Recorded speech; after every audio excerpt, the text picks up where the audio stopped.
Live from Artville Lattice, I'm Tina. I'm Isaiah. And today we're here to talk about Spider-Man and his feelings of guilt and grief. So, what can his story teach us? Well, Peter Parker was just an avid teenager living in Queens with his Aunt May and Uncle Ben. One day for a field trip of radiology, a radioactive spider crawled down and bit Peter. He was in him extraordinary powers, being able to crawl on walls, and his senses became more spider-like.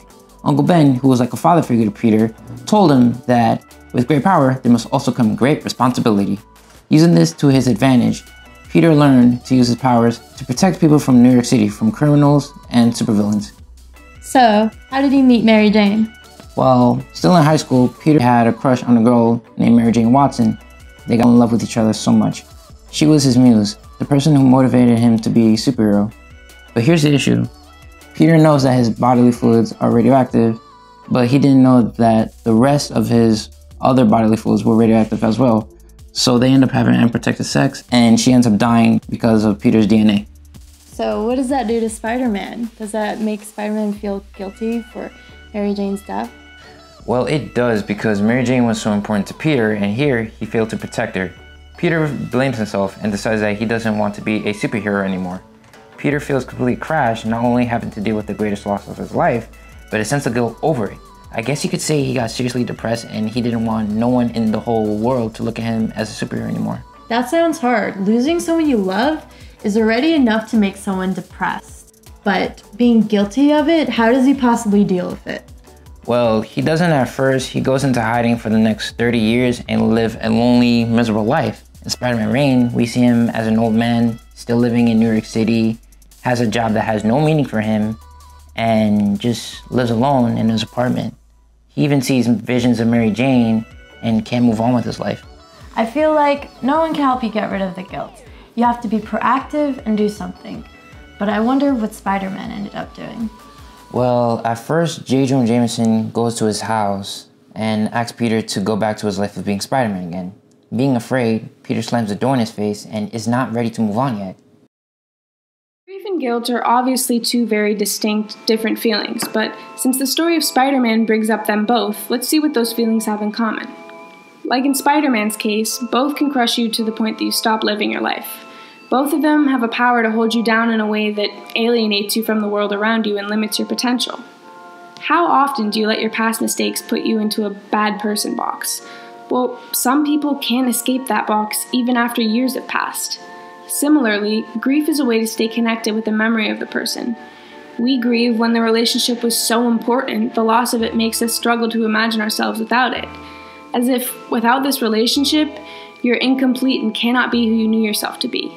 Like Spider-Man, sometimes we hold on to the memory, not letting the fact of the loss sink in, and spend our days in the space where everything that really surrounds us feels like an illusion, as if it's not real in comparison to the way we felt in the past. We aren't going to say to you that there's an easy way to deal with either one of those feelings. As you can see, Spider-Man spent most of his life holding on to his guilt and grief. Not really living, but waiting for his final day. And who's to say there can be an easy solution? Guilt and grief might be the most difficult feelings that we will ever experience, but they don't have to force us to give up on life. So what is there to do? First, let yourself feel. We don't mean to make it sound like that's a simple task. Letting in a flood of overwhelming feelings could feel dangerous. You need to find the courage, though. Don't push away the anger, the despair, the awful sadness that comes with those feelings. Let those feelings run their course through your system. Second, don't keep your feelings all to yourself.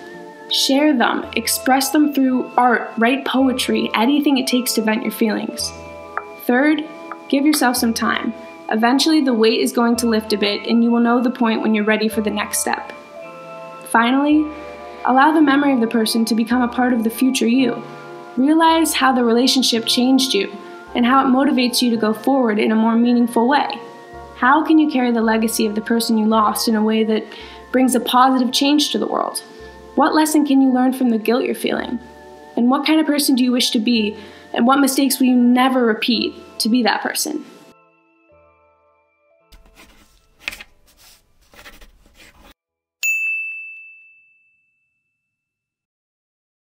The last thing I want to hear when I lose someone is to get over it. At least not till I'm ready naturally. And even then, you just kind of learn to live with the feeling of missing the person. You can't really get over it as long as the memory is still alive. So I get why Spider-Man is frustrated. Yeah, that's right. Peter decided to go to Mary Jane's grave and letting her know that he wants to be a superhero again. It's like he was asking for her permission. And doing this was the best thing for Peter to do. When someone grieves, they would need to make sense of what happened. When Spider-Man kept all his feelings inside for a long time, maybe that's why he couldn't move on. Talking to Mary Jane, even in his imagination, is one way to express those feelings he's been bottling up. Finding a community of people who went through a similar thing can help too. In a way, you use your painful feelings to make a connection with others and feel better. Feeling isolated always makes things worse. Yeah, the best thing for you to do is just break the bottle and roll the dice. Take a risk, because you never know if that person that you want to talk to feels the same way. So, if you're going through grief and guilt like Spider-Man, let your feelings out by talking to someone, or sending an imaginary letter to the one you lost, or doing art about what you feel. And no matter what, don't isolate yourself like Peter Parker. Stay connected to important people in your life. This is Tina. This is Isaiah. We're from artville.us. Send us your art Your and questions. questions. Signing out.